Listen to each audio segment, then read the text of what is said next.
journey, growing freely, no ceiling, no roof.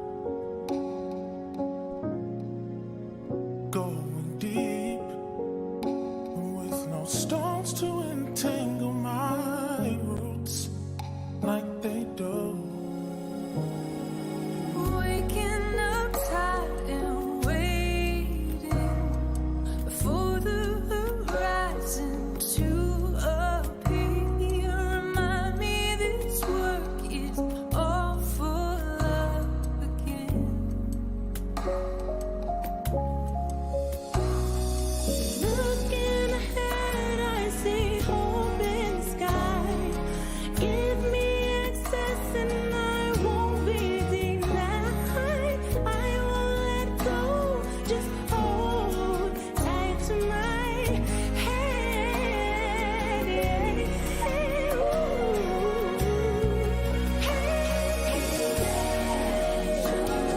The world that we knew would return here. Living my dream without no fear. Cure that will wipe away all tears. I hate that my hands can't touch you. My arms and soul hold to the memories and dreams. Know in my heart that I won't let go.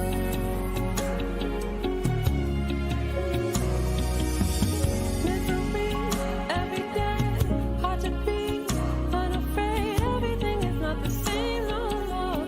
Policies stay the same. They should be ashamed. They should try to hide their face. There is a light that I'm chasing in life.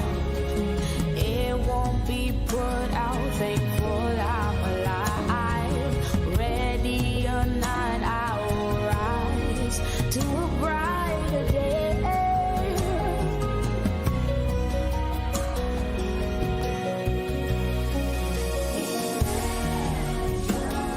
A world without wars that divide.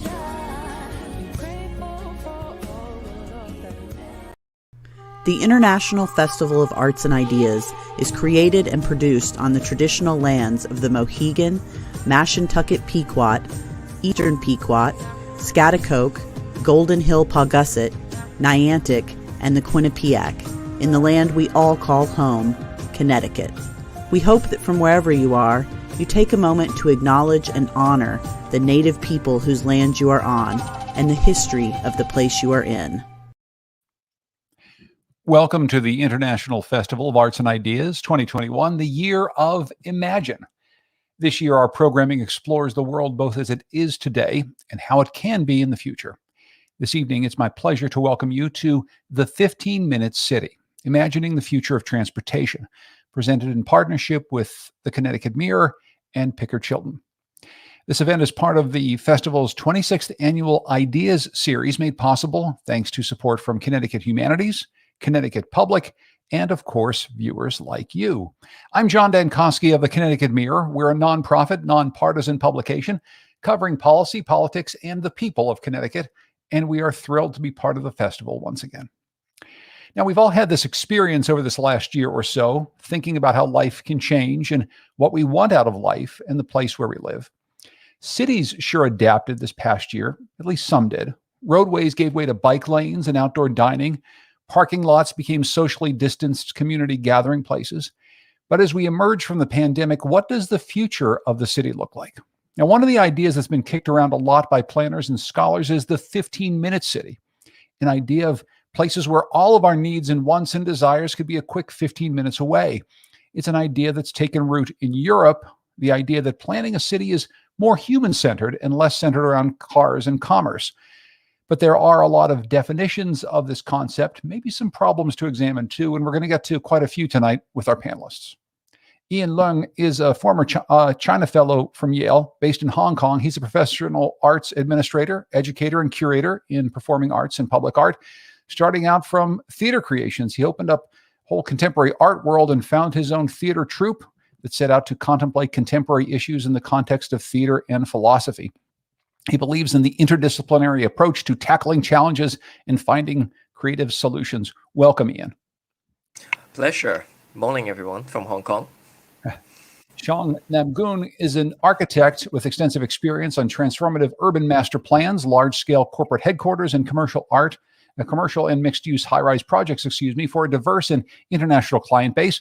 His education and working experiences in the United States, South Korea, and Japan have not only influenced his approach to architectural design, but also fine-tuned his understanding of appropriate buildings and urban developments with respect to different cultures. Xiong, welcome to our program. Thanks so much for being here. Norman Garrick joins us. He's a professor of civil engineering at the University of Connecticut. Dr. Garrick's a former member of the National Board of the Congress for the New Urbanism, CNU, and he's also an elected fellow there. He specializes in planning and design of urban transportation systems, including transit, streets, street networks, parking, bicycle and pedestrian facilities. He's worked as a transportation consultant on urban revitalization projects in Kingston, Jamaica, and in Freetown, Sierra Leone, and hurricane recovery in Louisiana and Mississippi. Welcome, Norm. Thank you very much. And Dr. Destiny Thomas is CEO of Thrivance Group. Destiny's a change agent and anthropologist planner. She's founder of Thrivance Group and was recently featured on Good Morning America for her leadership in the urban planning sector. Dr. Thomas works to bring transformative justice into public policy, urban planning, and community development. With 15 years of experience shaping key policy initiatives, she believes that race, place, and joy define individual and community outcomes. Welcome, Destiny, to this program. I'd like to start with just a definition from each of you, because this idea is such a big one. It's so simple in some ways. And I don't know, maybe, Xiong, I'm going to start with you. What does a 15-minute city mean to you? It means to me, and for especially the project that I'll be describing, it's a place where the lifestyle is focused on, not work, not the it's not a crowded city. It's more open. Sustainability is respected, and also improving the efficiency of how people enjoy in a very personal way. When you say how people enjoy and you talk about lifestyle, tell me more about what that means. Well, the city that we are used to living in, we're lucky in New Haven that we have the beautiful square, 9 square, and then but in lots of urban cities, they lack green areas, and particularly in this project that I'll be talking about, there is a high focus on greenery, whether it's a horizontal green, but also vertical green that could improve the quality of experience. And we will be seeing a little bit more about this project that you're working on in just a bit. As I mentioned in the introduction, Xiong, a lot of cities in Europe have been built around some of these concepts. And in America, we have struggled in some ways to adopt them or adapt to them. I'm wondering if you've given some thought as to why some places are built around those very types of spaces you're trying to create, and why other places seem so resistant to them. I think maybe one way is we're United States, we're dependent on cars a lot, whereas in Europe, in some parts of Asia, walking, biking, that is more prevalent. So there is an easier transition from the way we're living now into this 15-minute city that everything is within 15-minute boundary, whether it's walking and biking. So having that jump from depending on cars to more personal-driven transportation is a little bit more difficult, I think. Ian, I want to unpack some of those ideas too, because I know many of you have thought about these things. But Ian, maybe I'll go to you next, and maybe you can talk about how you might define this idea of a 15-minute city. Well, I work in an art organization, the Hong Kong Art Center. So my perspective is more blended with art and humanities. And for us, it's really about asking the question of why do we want to achieve a 15-minute city? What does it help in terms of our quality of life? And does it mean that we got to spend more quality time with our loved ones or spend more time with ourselves? So we're talking about health. We're talking about health being, well-being, mentally, and also physically. and also about the community. I think there's a large part about bonding, neighborhood, where you can find resilience. So that's my basic first take about this idea of 15-minute city. When I started the program, I was thinking a lot about how this last year and a half has shaped and reshaped so many people's lives. Many people have had the experience of getting to spend more time with family or different time in different spaces. And Ina, I'm sure that that's something that you've been examining quite a bit. This idea that we, in some ways against our will, ran this big experiment in how we live over the course of the last year and a half. And we're coming out with some, I don't know, surprising ideas about what we like, what we don't like, what kind of lives we want to live. Don't you think? Yeah, exactly. I think there's also a rising awareness about you could find support from your peers, and there's not just because of pandemic we're all locked down and confined in our home, in our workplace, but we are also realizing we have the social needs. We are also realizing where the source of our happiness come from. So in that sense, we are also gaining awareness of the neighborhood that we lived in. We wanted to have a more quality and, have this sense of belonging in a space that I am confined in, and at least to find peace and comfort in the people that surrounds me. So I guess, yeah. So Destiny, how about you? When you think about the idea of a 15-minute city, what does that mean to you? I think about the complicated relationship that a lot of people have to the built environment, to being outdoors, certainly to mobility. And so for me, it means being able to think beyond or even without the notion of commodification of personhood, right? So my utility is much more than my ability to get to and from work or a job center that someone else has designed and identified for me. I also think that going beyond my ability to be a consumer, right? And the reason I say these things is because if we look at the legacy of mobility planning and transportation planning, particularly in the United States, but also in other places, there is a heightened vulnerability that many of us experience just by virtue of being outdoors, right? So my 3-minute headway at a bus stop could have much more dire implications for me as a Black woman, especially in Tennessee where I am now, than it may be for someone who's leisurely, on their bike, enjoying their community. And so it's a combination of being able to imagine what we need to affix to our infrastructure so that people are really being and feeling safe and accepted and accommodated and accounted for, but also just disrupting the idea of what it means to travel altogether, right? I think a lot about, I'm an anthropologist, so I think a lot about frontages, and how I come from a culture of sitting on the front lawn and that being a form of mobility, right? Because you get to see everyone else who's passing by. And in some ways you travel while sitting there. I also think about assemblages, right? And what it means to culturally, spiritually, emotionally be connected to someone that may not share your geography. And what type of infrastructure do I need in order to be connected to them?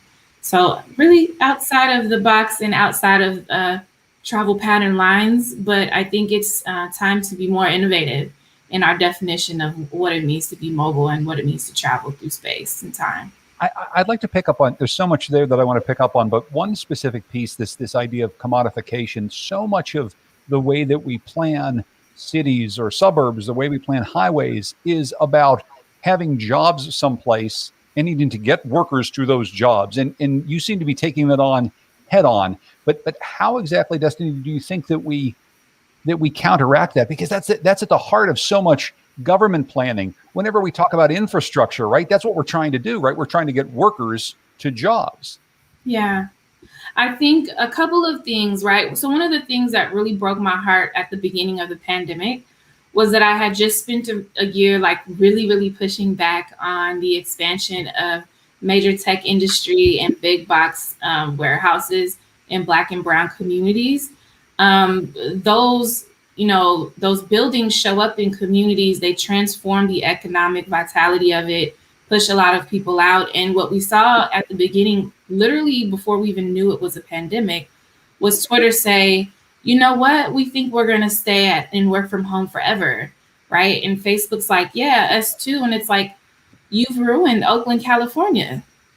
You've ruined my home. And if it were that easy and simple to make a decision like work from home to save the thousands of households that are now gone and unavailable in these areas, why aren't we thinking that way now? So I think we need to have fluidity and flexibility in our concept of literal buildings and infrastructure architecture.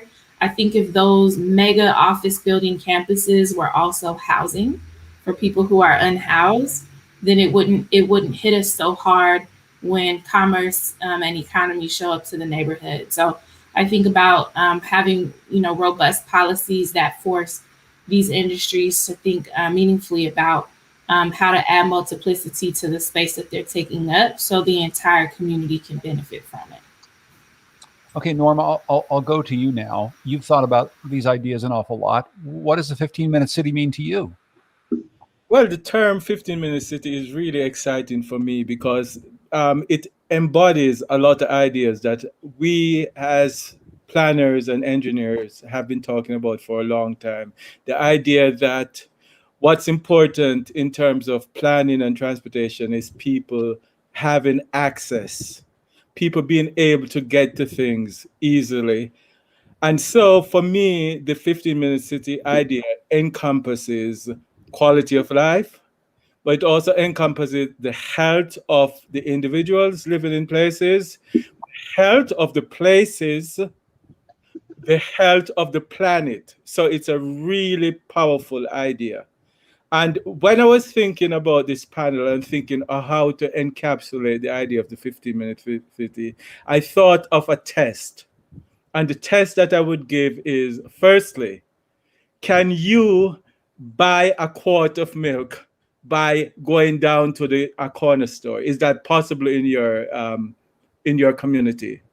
Can your kids be free-range kids? Can they go out and get ice cream, your preteens, with their friends without you tagging along? Can your elderly, your grandparents, your grandfather, can that person get to the drugstore by themselves? So those kinds of quality of life, everyday issues is what is encompassed in that. And I think, some people want to make this about transportation technology or definitions of how you travel, but it's fundamentally about how we live and how we get to the everyday needs that are important for our lives. And there are different ways of achieving that, and different cities are going to get there in different ways, but really it's fundamentally about how we live. It's so interesting, though, you bring up the idea of the quart of milk, though, Norm, because one of the issues that goes much deeper than the ability to get there within a 15-minute walk is, what does that quart of milk cost at that corner store? Can you actually afford it? There are some places that you could get in the car and drive to that it would be very affordable, but maybe that bodega on the corner, you can't even afford it. And that's a structural system, Norm, that goes far beyond the idea of a busway system that might get somebody somewhere. And that's exactly why I put it in those terms, because it's if you start talking about transportation and we start talking about land use, you miss all of those economic structural issues, financial structural issues, all of those issues that go into making the places. Having a bodega that has mostly junk food is not answering the question. But having choices, having different ways of doing things, that is not just about the big box store, even if it's in your neighborhood. Those are some of the questions that we have to contend with if we're really going to address this.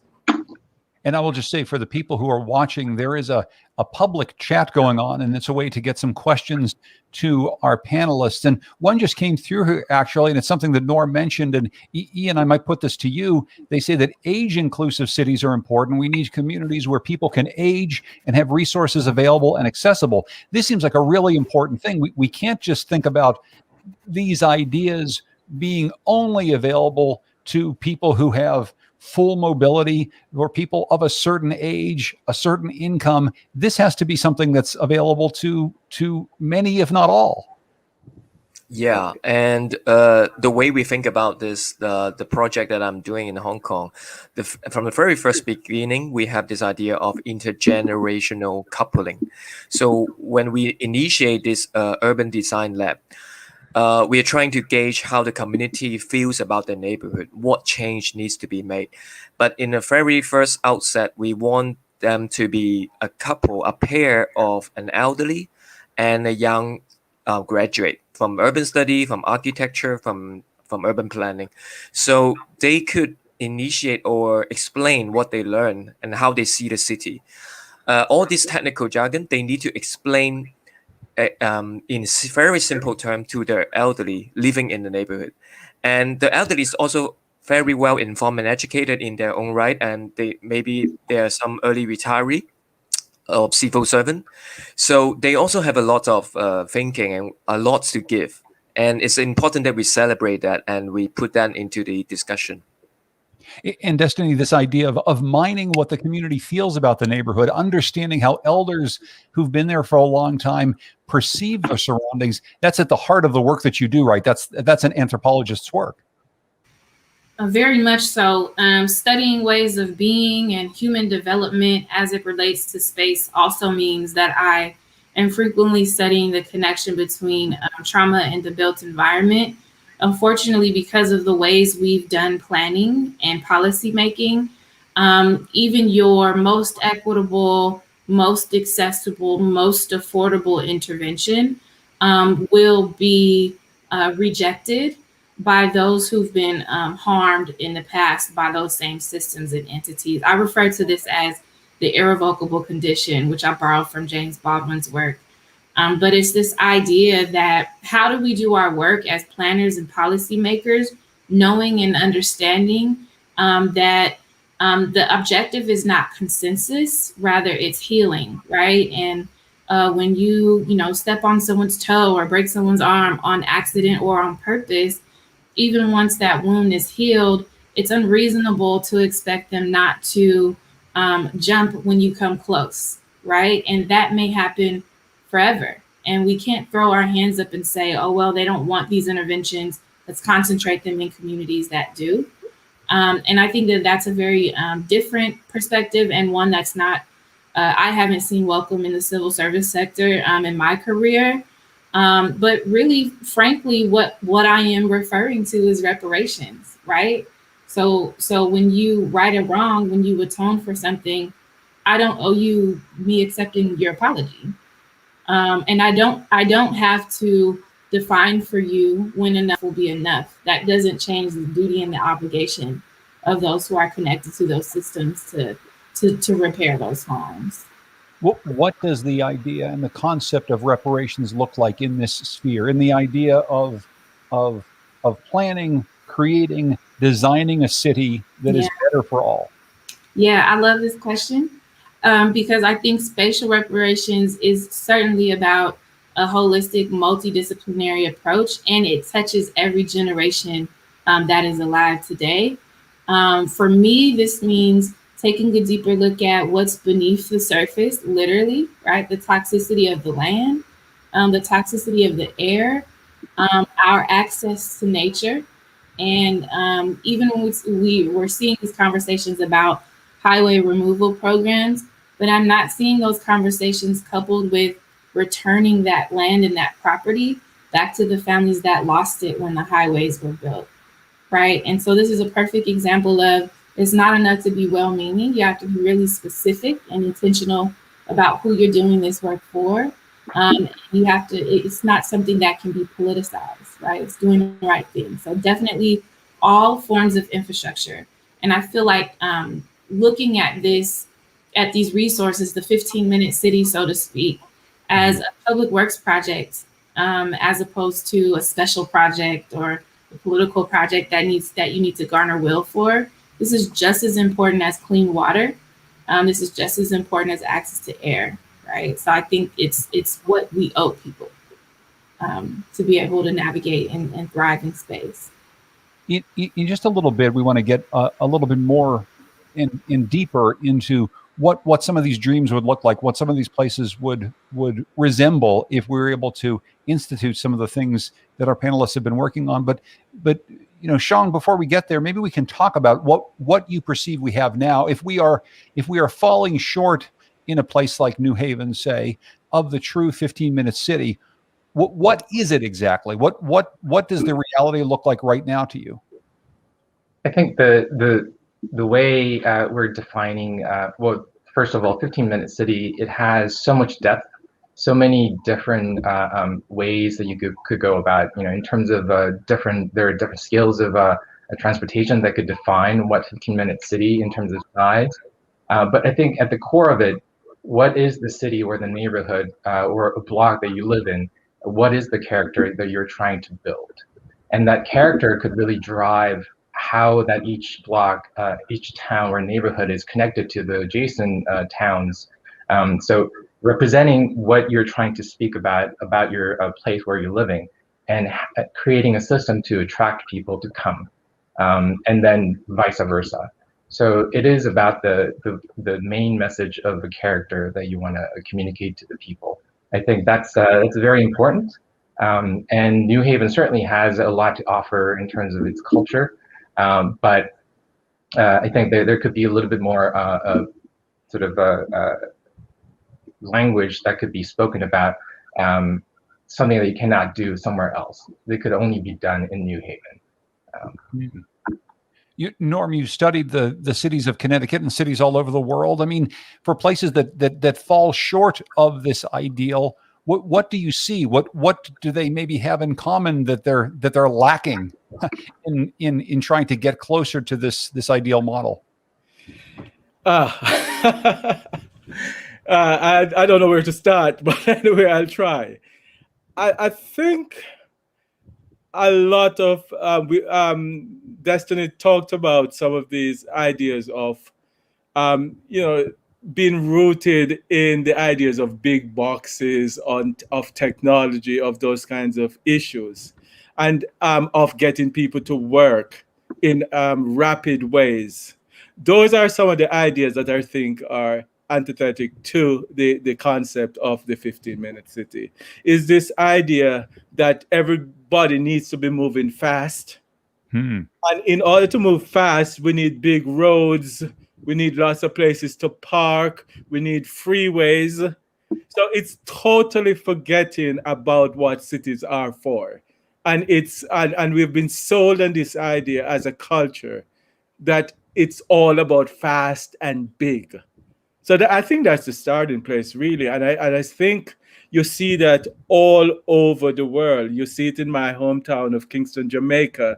And this idea that modernity is about moving fast, is about getting bigger and bigger and bigger, not realizing that if uncontrolled growth is cancer. And so it's really going back to a sense of what it is we're trying to achieve when we are building places, when we are designing projects for cities. And I think that's what I see as the commonality in places that I've been, places that understand their history, and that you need to build on your history. Those are places that have gone in a somewhat different direction. And there's so few places like that in the world, mostly concentrated in Northern Europe and some places in Asia, but also a few cities in Central America are those places that have shown that sense of awareness, that self-confidence, that rejects this global idea that everything is about faster, bigger, as being better. But what's interesting, of course, is on our panel here, we have Ian. You are in Hong Kong, and there is a city that is big, and it's fast. And if we're talking about a city that has a story to tell, it's pretty clear, at least from an outsider's perspective, that the story of what Hong Kong is at the very moment could be a lot of things to a lot of different people. How does this conversation strike you as you sit there in this city that's roiled in so many of these very questions? Well, the interesting thing is that the 15-minute city has long been in place in some of the public housing real estate project, and one of which is the site that I'm still working on it, which is now redeveloped into a privatized complex, mixed use with commercial, hotel, and a shopping mall and all that. But yes, you're correct. Like Hong Kong, as in other metropolitan, like they are very putting a lot of effort in transporting people hard and fast, precision, and the land price reflect that. Like how close you are with the metro station. I mean, as in New York or in Seoul or in Tokyo, that's the same case. But we are also seeing the needs for decentralization. I mean, even the policymakers are seeing that we don't want to have just one commercial district, and people have to fly in from all the neighborhood to take an hour or so to travel back and forth. So 2 hours a day is a lot. And right now, I think we are taking initiative and this notion of smart city. But I'm a bit skeptical, because if the starting point is still talking about efficiency, not about the quality that we are talking about advocating in 15-minute city, and that would be another, like what Norman mentioned, uncontrolled growth can be a cancer.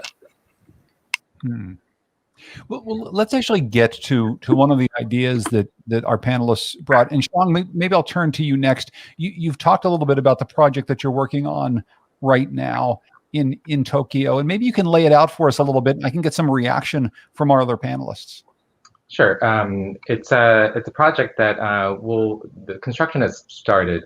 It's for our client is a Japan Railway Company, and they've sort of downsized and then reorganized their train yard to create a large piece of land in the heart of Tokyo, which is really hard to come by. And they are putting a new station in the center to create a new development that is human-centered. There is an elevated deck that you could walk without any vehicles interrupting. So it is very human-focused, and public realm is a key point of the project. The 15-minute city has multi-scales, and in that sense, this 15-minute city in Tokyo is probably one of the larger kind of spectrum. Something that you would need to take a public transportation, train or subway, but there is a specific a plan that this is a place with a character, not only to compete with adjacent neighborhoods, but also to create promote it as a global hub. You have some slides to show us so that we can visualize this. Yeah.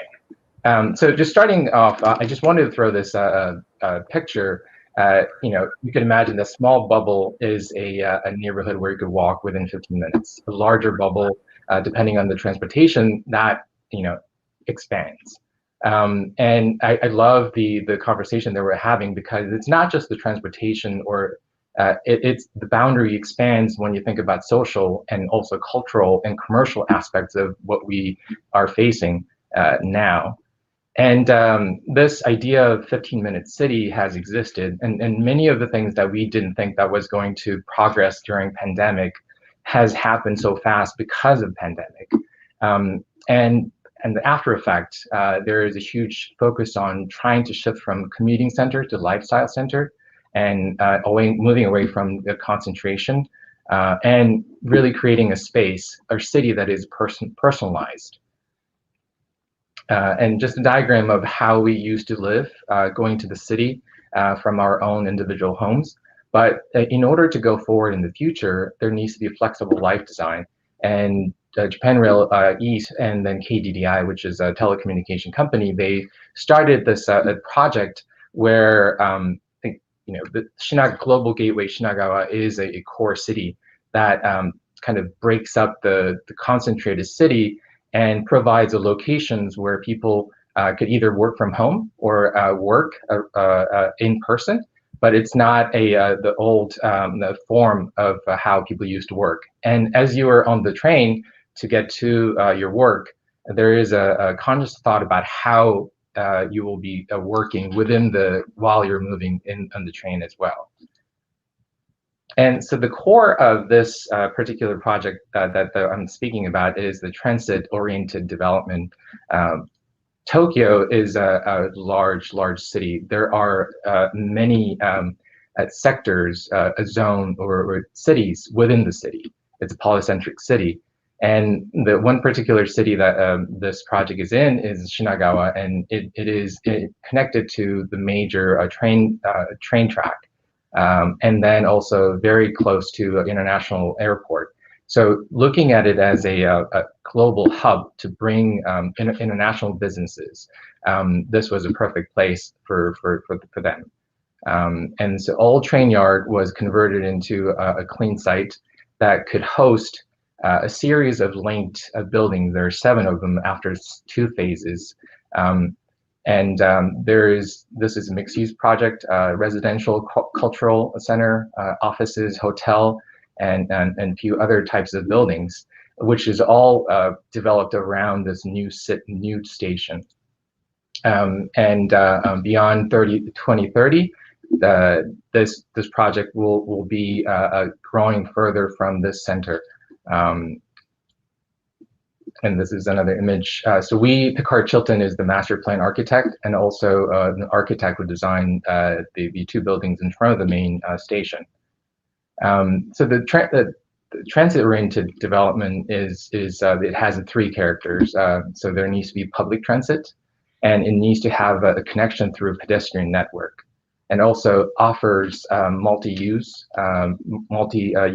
complexes near the station in order to create a more vibrant experience. So the train station, which was designed by Kengo Kuma, opened up in 2020. And it is a new station that opened up it's 50 years. The last one that was opened up was 50 years ago. So it was a very, very big project that needed an innovative solution. So there is a attention to the detail, materiality that supports the idea of sustainability. And also, not only the station, but also there is a multimodal transit square that offers bus, taxis, and then a walking surface on the elevated deck. So it offers so many different options for people from different parts of Tokyo or outside of Tokyo to be able to come to this place. And when you come to this place, there are multiple zones where the public events could be held. So it is a place where you come and breathe with the special focus that was attention that was paid for the landscape throughout the entire project.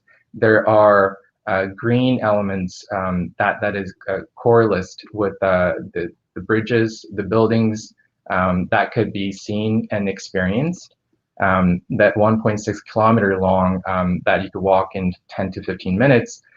It offers not only functional spaces or programs, but a place to rest. And the idea of a place to rest, your own bubble of 15-minute city that you could walk or bike, you cannot be segregated from. You won't be segregated from there. You need to go outside of the bubble and be connected to the outside.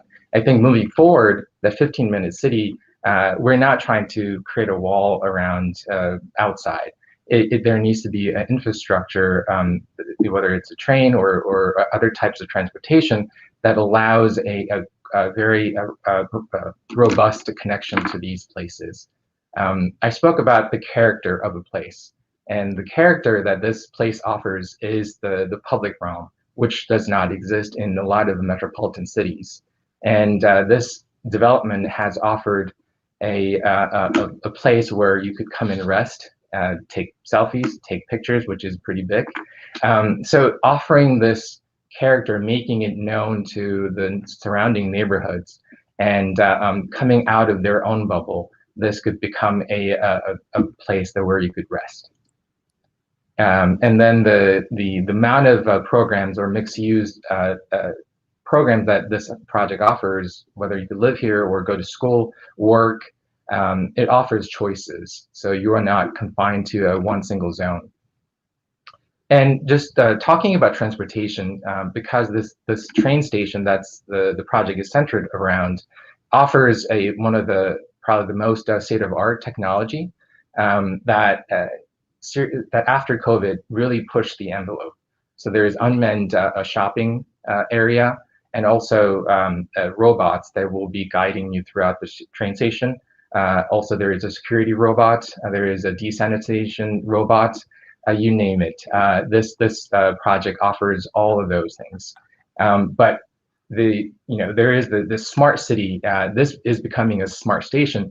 But the intention of this development and the station, there is still a focus on human and how they will be able to experience in the best and most enjoyable way.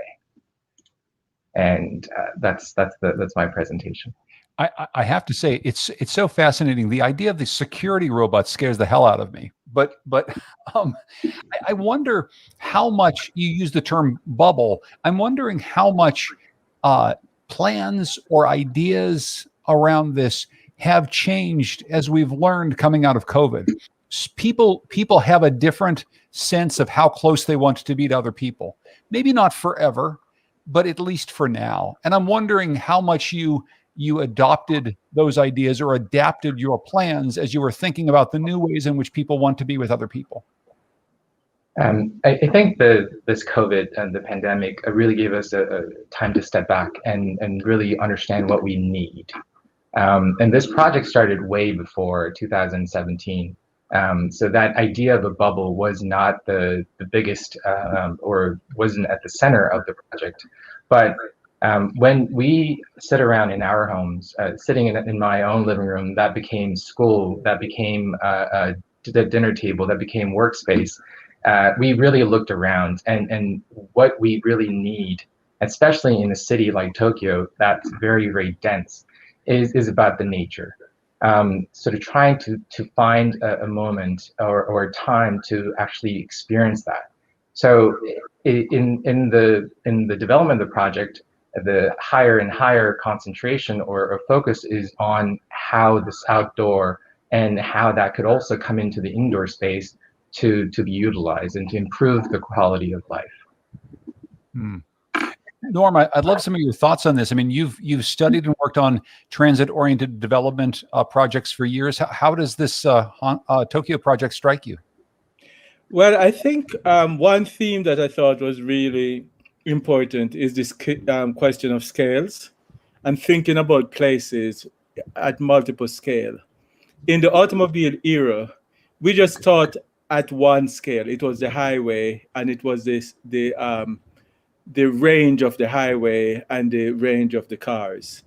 If we are going back to a 15-minute city, we're going to have to think in a much more complex way about places, like Sean is talking about here. We need to think about the very minute, tiny places between buildings, places where you can rest, places with micro parks.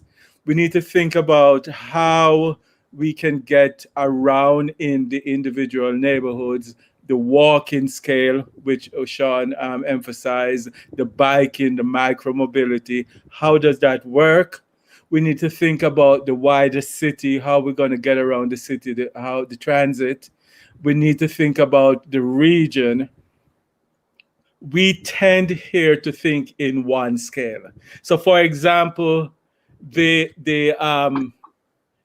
magic bullet of the moment might be fast trains.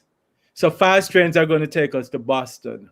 But what exactly is that going to do if we have a city like New Haven or Hartford that doesn't function for its people? It's going to do nothing for those places. So we need to be able to think much more complex in terms of our thinking about place and how these places interact with the people that live in them.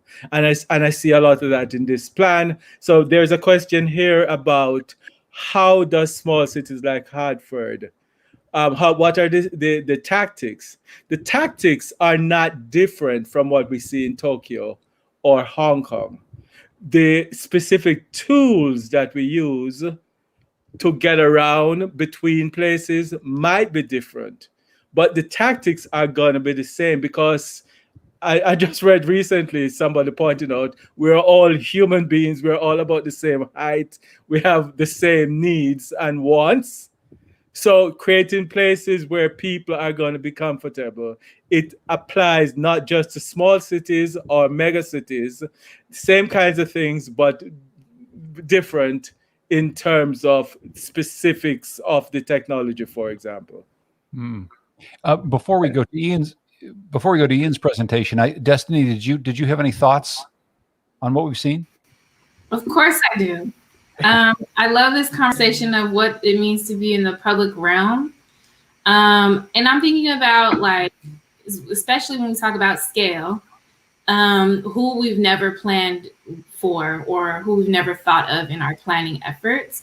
So, like, thinking about, like, people who aren't skinny, you know, and thinking about people who use assistive devices other than wheelchairs, people with cognitive differences or disabilities, people whose age and normative assumptions about their role in society are much different than who they actually are. Like I was the 5-year-old that bought my mama cigarettes from the corner store, you know, or there are elders these days that are quite youthful and doing things that don't align with normative conversations about planning for aging adults, right?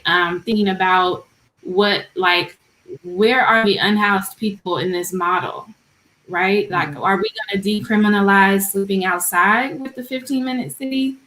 Where can I go and cook a meal outside, right? I think what happens is we have these ideas, we start to see people access them and congregate in these spaces, and those aren't the people we had in mind when we were planning. And now we've got an uptick in police brutality, vigilante justice, and criminalization and fees and fines, right? So we really have to think about not just ideologically, but literally who can't fit in the 1-hour city, who's not living in the 30-minute city. Because I think that's where we start from when we talk about the scale of a 15-minute city.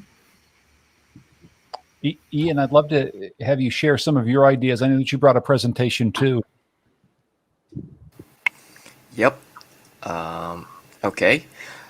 So just a quick slide to introduce my building. No, not my building, the building that I'm working on inside Wan Chai is called the Hong Kong Art Center. So if you're in Hong Kong, please come visit us at the Harbour Road. So we have been doing contemporary art for the past 43 years. And the reason why we got involved in an urban space project is really under this mission of promoting contemporary art. And we are also exploring what art could do or what's the role of art in today's context. So when we look at the topic, like the importance of the 15-minute city, as I mentioned, I think there are two main core values that we are seeing: the pursuit of happiness and being able to construct a social resilience. And these are just some examples from all over the world to see how art could change or transform a public landscape. And I specifically take some example that it's riding on the infrastructure itself, not a standalone artwork that is destined to be just a temporal, photogenic spot, but as an integral part of the city. So actually, when we talk about this walkability, when we talk about this 5 minutes, we are talking about the aesthetic experience as well. And what encourage people to walk and give up on the taxi, give up on the car, but walk for 400 meters, 800 meters to get to where they want to be. that is a landscape full of quotes and full of hints from the lens of public art that could give you a certification of social dignity. So we are seeing art playing a role of an uplifting role that promotes the recognition of citizens' community identity. The project that we are looking at now is called the Via North Point. It's funded by Urban Renewal Fund. And this is an old photo in the 1950s where you see this is a public housing estate called the North Point Estate. It's inside a downtown area, the Victoria Harbour. On the front, you see a pier, two public pier, and a bus terminal. The pier on the right actually is for vehicle. The pier on the left is for people. And you have the housing estate situated as a U shape that's engulf or encompass the public infrastructure. It's designed by Eric Kuhlman. And these are another old photo and aerial view looking from the Victoria Harbour to the public space estate. And as you can see, you can literally live a 15-minute city inside, because under the street level, you can find all kinds of shop, vendors, playground, nursery, grocery, and clinics and drugstore and all that. So I'll speed up a little bit. And we're taking you now to the very moment now. So now it has become a mixed development with a luxurious residential unit on the above. And you can see the new residents are living up above the platform. And as their access point is also up above the street, not from the street. And on the top, you can see this is where they live. The middle, you can find a private clubhouse or a lobby. And to the other wing, it would be a shopping mall or restaurant inside a hotel. And they will build all the public infrastructure inside the structure now. So you can find a bus stop there and some shops. So right from this photo, you can see a very obvious issue, so to speak, is the new residents are living in segregation from the street level, and they are also segregated from the existing community. They moved in, they live high and above, and the street level have another activities or scene, so to speak. And this scene is mainly consumer behavior, is the traffic from shopping mall. So we are seeing privatization is privatizing what was once public housing estate. There were a lot of open space and now become shopping malls and infrastructure like this. So we're seeing spatial struggles or some tension between this urban fabric. On this point, I would like to give a shout out to my Yale School of Architecture professor, Joe Sanders. When he came to Hong Kong and he participated in our think tank, I think he so rightly put this struggle represent an issue of spatial justice. To put it more accurately, it's about having equal right for both the new or the existing residents and citizens to access urban spaces. Another point is, how are we going to address or accommodate the participation of citizens towards this new urban development and having a collective vision in city planning? So where we stand, we see art as an agency. We can create a platform called co-creation and imagination. This is a project that we instigate for since 2 years ago, and we are going to have the finale in September. I will jump real quick here. We have this key tagline, you can say, the Imagineer. So it embodies the empowerment, the method that we want to bring into the community is to be able to bring on board the community and have them to use imagine a way that we all use and artists make artwork, but also having some practical skill in engineering the thoughts and ideas to iron out that discourse that we want to advocate together. So I'm going to talk about a hybrid model that we are adopting, where we try to be the central art agent and let the two meet in the middle. So from top down, we are borrowing and having a lot of collaboration with architecture and also urban planners. So the main goal is to provide an equal ground so for participants to speak the language, to understand the jargon, and to be engaged. And so we are talking about some empowerment of skills and knowledge. But when we are doing the discussion and doing the lab, all the people are equal. There is no such a hierarchy of a professional developing something and they throw it out and invite for opinion. It's not like that. It's more like we go in together in the same pace. So the lab that I just mentioned adopt an intergenerational coupling as a method. So we invite young a millennial graduate from urban study and architecture to be coupling with the young olds or early retiree in the neighborhood.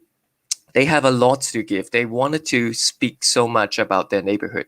And we realized this is such a strong energy in the consultation process. And what we do after their field trip and study, we gather their opinion together. We draw a mind map, we draw a design model, we imagine together, and we consolidate a kind of an urban charter. And this urban charter would inform a design brief, which we later use as an open call for schematic design from the real professional that are out there. And we do this open call I think just 3 months ago, and we selected 6 of them, and we'll commission them and realize them in the festival in September this year.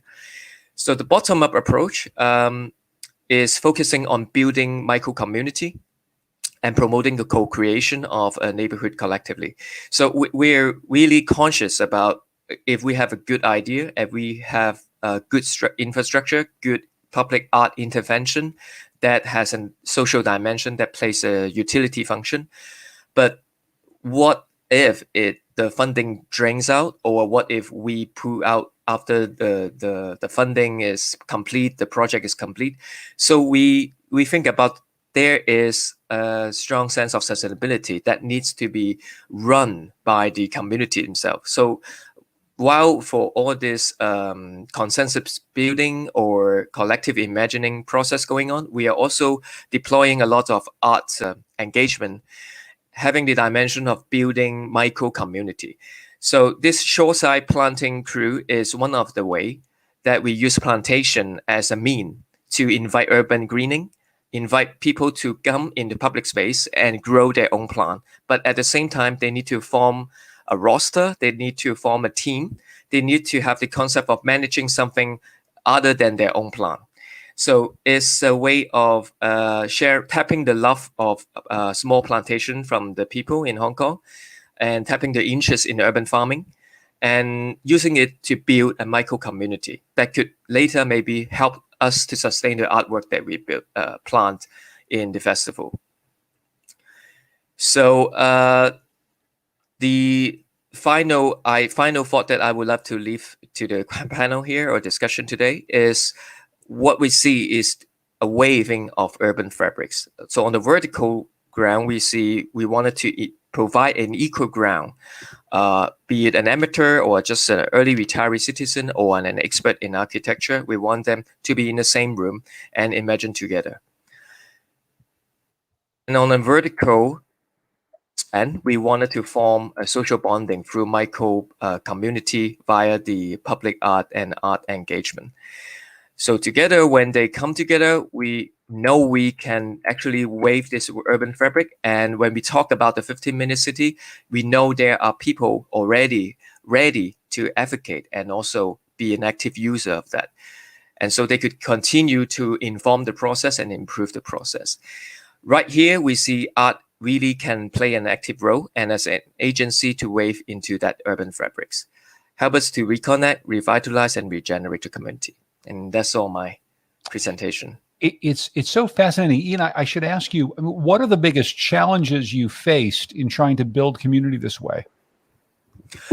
There is there's a temptation for us to immediately walk in and adopt design method and to see the community as a space with a lot of problem to tackle.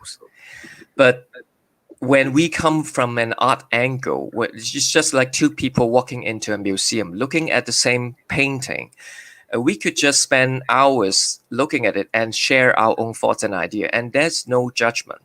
It's just us, two people looking at the painting, and we are sharing our thoughts. And there's no hierarchy, and we could freely talk about things. And because of that exchange, I will listen to you and you will listen to me. So we immediately first take away the temptation of arriving at consensus, of mitigating conflict. We don't assume that. But using art as a way to wave and gel people together and to come to a common notion of imagination of having a public space as a living room. So we try to place a lot of different functions. Let's say in a living room, you want to have a resting place. You can read newspaper. Let's say you just wanted to lay lazy on the couch and open your laptop and have a coffee. So why not placing all these functions in our public space? What if we take that idea further? So this is how we start the project. And this is how people from all concern or all walks of life would be so happy to join and share their insight and share their experience without hesitation. So I think the most important thing is how you put them and how you approach them is the attitude. John, I'm wondering if you might weigh in a little bit with what you perceived from Ian's presentation and how maybe it aligns with some of the work that you're doing. I love the statement you just made, public space as a living room. A living room where we are the most we are the self. We're most comfortable, we're most free, and being able to draw that out of individuals is going to be different from different cultures and different social levels. And so the art as an agency to actually, it becomes a glue, it becomes an extractor, it becomes a tool to connect where people weren't able to connect. So I really enjoyed that aspect of your exploration. And the amount, I think it's the scale of the project, the Global Gateway Shinagawa, which has a different zones where there is a big public space where you're open to more people. But whereas there are smaller pockets, whether it's within the terrace or other smaller zones of public spaces that are tailored for different art programs. So there are attentions to the scale of the space, kind of connected with what type of program will be assigned to that space. And the reason to do that is to create a more engagement. Destiny, I'd love your thoughts on one of the things that Ian brings up and one of the animating characteristics of his project. It has to do with art as a through line, both as a way to bring people together, but also as a way to animate public spaces. I think we've all been in public spaces that are just beautiful and inspiring, that art is a part of. And I'm wondering how you think about how art can be used to make better cities and to make cities that are more like the ones that we're dreaming of or thinking of today. I was really fascinated by that as well. I'm actually a visual artist. I'm a painter myself. And so I have a strong appreciation for art in general, but definitely in the built environment. Of course, the social anthropologist in me wants to question whose art is worthy of being in the built environment and what our normative aesthetic is versus what one would choose for themselves. I grew up, in Oakland, California, and actually Ian's presentation reminded me of this dynamic that I studied in archaeology class called the edge effect, and this idea that at the point of the point in which two or more climates touch, there's a third environment that sort of naturally comes out of that what we think is a conflict.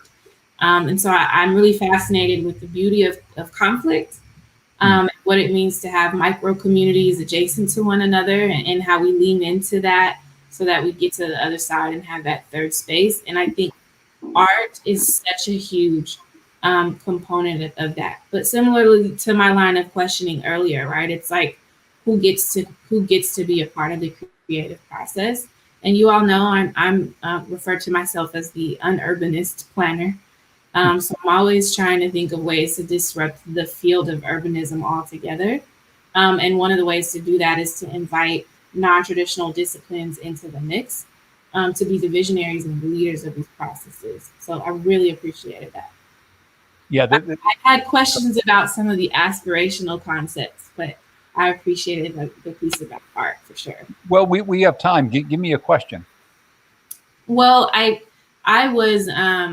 understood what you meant when you talked about. I think you referred to it as weaving cultures or weaving communities, weaving fabric of a communities, and I just thought about like what it means to come from like the frayed end of the fabric, and be asked to like merge with folks who've never had frayed ends, and like how do we facilitate that in a way that doesn't ask everyone to find common ground, and being okay with like centering one community or one experience over another so that, you know, we can be fair in the process, right? Like turning public housing into robot run commercial space is probably not a place that I would want to go and contribute my thoughts about how to design and develop the neighborhood.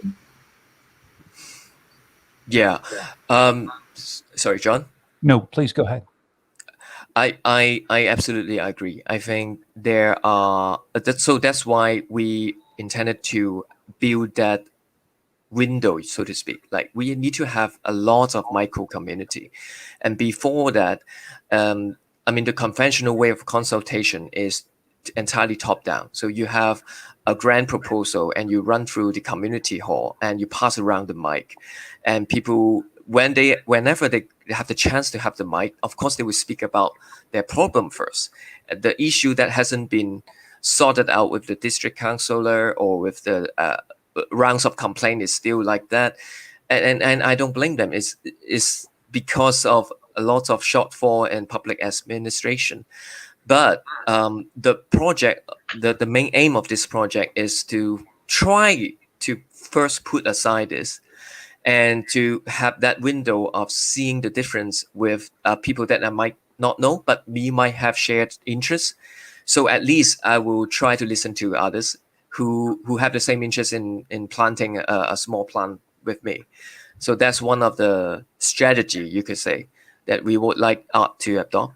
And also from a very from a curatorial angle, as an art center, we actually look to fade away. So when this community are established, we want them to form an organic community that want to advocate for how their public space should be used and adopted. And they would know where to look for us when they want some artwork and public mural or installation or something that working on the manhole.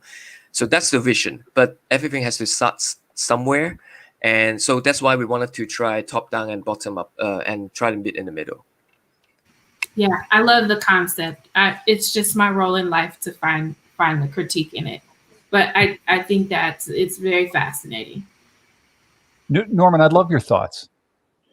Yeah, I was a little bit fascinated when you were describing how the building is being conceived to be used with the luxury housing, etc. And what struck me about that is somebody looking at that building without any explanation, thinking that they understand what it is about. But that sense of segregation that occurs by how spaces are taken out of the public realm, by segregation, by all of that, totally makes it impossible. It points out what is not a 15-minute city. And so the need for openness, public spaces that can be used by different types of people, bringing people together, I think that's also an important part of this concept. And so, it's going back to the idea that we're not talking about the physical structure, we're not talking about the transportation system, but we're talking about how places function. And that's what struck me listening to that part of the presentation.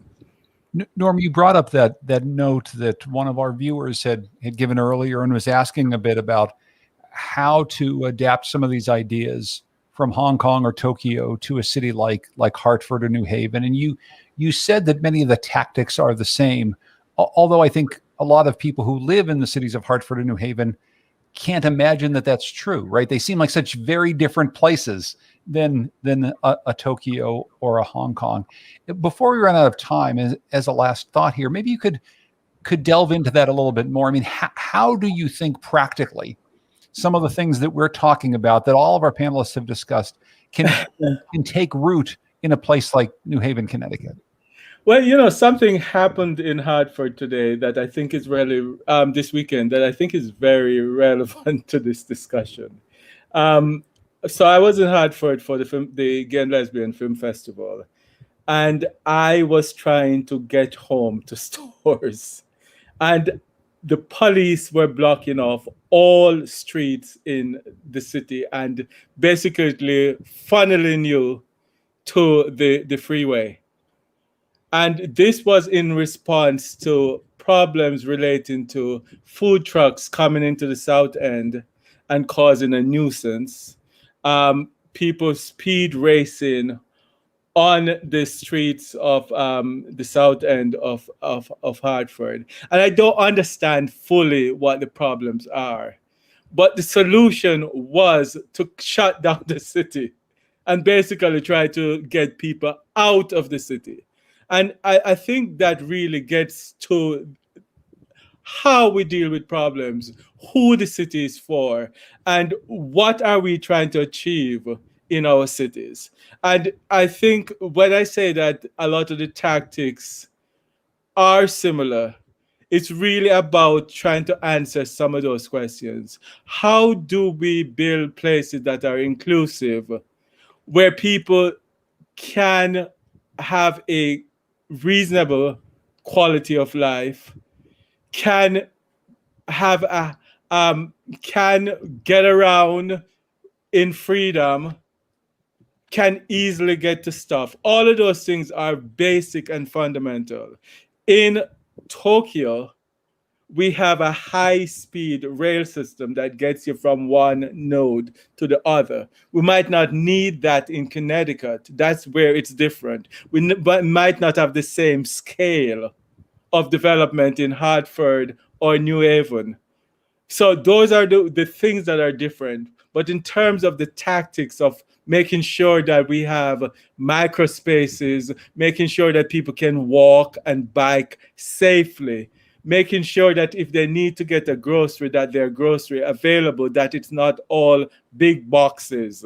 Those are some of the things that I think are unifying the small places with these bigger places. Yes. No, go ahead. Actually, I think yes.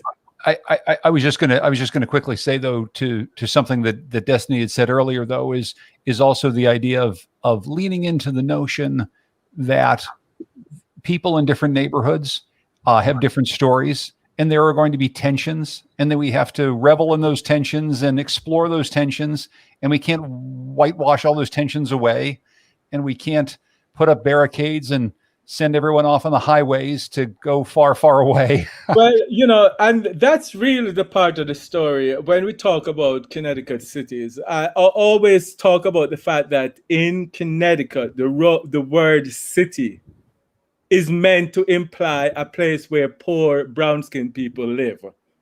And if we don't deal with that, I don't know how we're going to successfully build any kind of place that welcome people. That's really fundamental to what we have to deal with in Connecticut. I think that given the fact that Connecticut is our home for this conversation, that's a very good place to end it, because I think that is so key to everything that we talk about in our state. I want to thank all of our panelists for a wonderful conversation. Thank you for your big ideas, for all the ways in which you've thought deeply about this. And I want to thank also our wonderful ASL interpreters who are able to make this conversation accessible to so many. Thank you all for your time. And I want to thank you for joining us. I hope you enjoyed our program. Don't forget to take our audience survey at artidea.org/survey. It only takes a couple of minutes. It's a huge help in helping us understand our audience and share our story. This event and the festival as a whole is made possible through the generosity of people like you, enabling us to provide more than 95% of programming free of charge this year. Please consider joining our community of supporters with a gift of any amount today at artidea.org/donate. Please remember to go to artidea.org/calendar to check out the rest of the Festival 2021 Imagine programming. This Saturday at 7 o'clock, we're going to be joined by 4 storytellers and performers at a virtual event focused on remembrance. No registration is necessary. Just come back to artidea.org or wherever you're viewing this program on Saturday night for what should be an incredibly powerful and uplifting evening. Our virtual events continue through the end of June. However, we're thrilled to be welcoming audiences back to the New Haven Green starting on June 18th. That's a very exciting thing. It'll be good to see people again. Check out artidea.org/thegreen for our full schedule of events. Thanks. I look forward to connecting and seeing you all again soon. I'm John Dankosky from the Connecticut Mirror. Peace and love to you all. All right. Thank you. And bye-bye.